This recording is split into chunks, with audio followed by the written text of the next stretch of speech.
We build this rover primarily to compete in a competition down in southern Utah. It's called the University Rover Challenge. And what we do at that competition is we have to go out and do things like you would do on Mars. There's 4 main tasks that we do each year, and they vary a little bit, but this year the main tasks are that we have to go out and sample rocks, and we want to analyze those rocks and look for samples of life.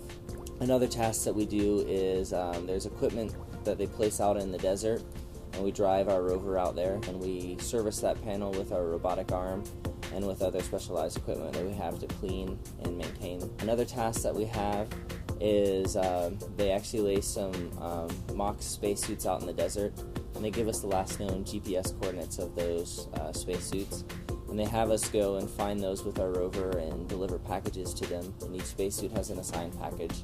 So we have a custom package deployment system, which is kind of like a mobile vending machine for astronauts, I guess.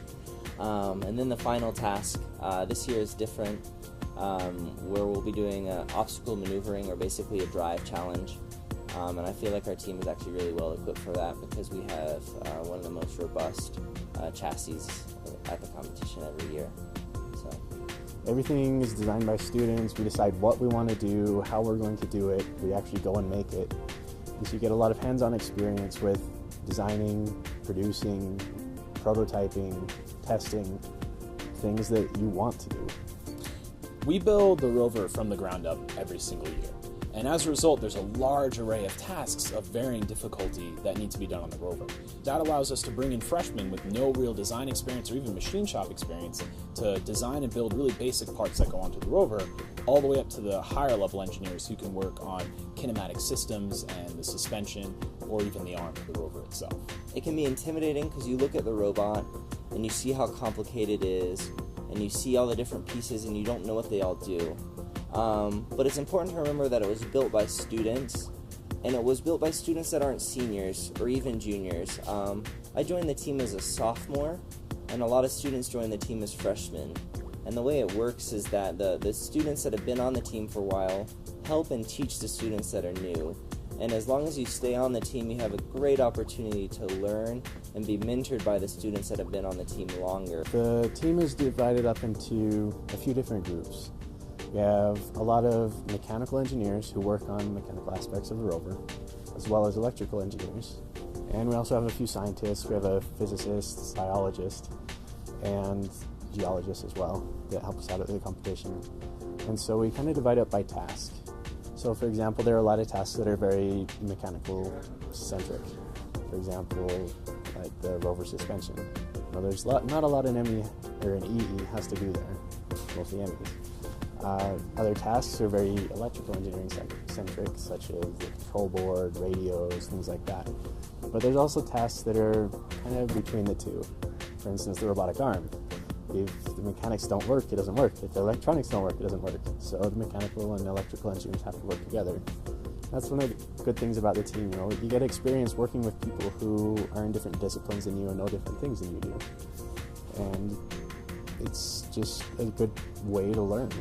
I really like that we could just take any idea that we had, throw it down on paper, deliberate it around, and then actually throw it into a CAD system, pop something out, and then actually start building it. I think for me, one of the best parts about being on the rover team was having a project to be passionate about. It was one of the few things that like classes can get to be a drag. You end up doing a lot of math, you do a lot of homework, you study and cram for all your tests, and you wonder, like, what is it all for?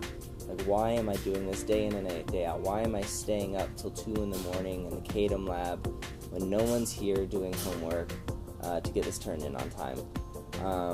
The rover team was kind of an answer to that question because we build stuff and it's cool and it's a giant robot and it drives around in the desert and we do well. And it's the answer to this question of why am I grinding through such a challenging degree.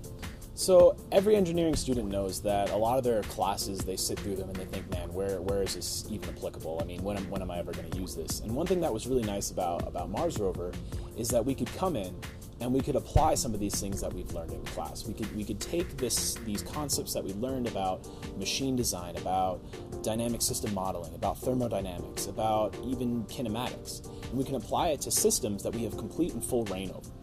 So instead of just applying it to a model that you find in your textbook, you design that model. You get to apply any principle that you know and any way that you know how to solve it and put it into your system and then actually get to build it. So yeah, what we're looking at here is some of the designs for the custom circuit boards or printed circuit boards or PCBs for the Mars Rover. So we decided to make the decision to do custom circuit boards for the rover. It gives us the opportunity to have exactly what we need to get all our sensors and all of our controls exactly how we want it and where we want them on the rover. And the other thing is it gives the students an opportunity to learn an industry skill that they don't get in their classes, and that's embedded circuit design. And that's another one of the great opportunities about joining the team is that we got to learn how to make these circuit boards and got to do it on industry software and send them out to an actual fab house where they were built and sent back to us just like you would do in a real industry setting. And the end result of all of that is that these circuit boards that we have now in our possession are much more reliable and robust. But for the students that join the team, being able to learn how to design and develop and troubleshoot custom designed circuit boards ends up also being a great resume builder and also a good industry skill to have. The great thing about the Mars Rover project is it's your chance to be a real engineer, a real scientist, because you're going to be doing things that people have never done before. And you're going to be learning things that you won't learn in your classes for years. You know, it's all about learning and enjoying being what you're going to be in your professional career now. So if you're interested in getting some real hands-on experience now, email us about the Mars Rover project. Find out more about it and how you can help.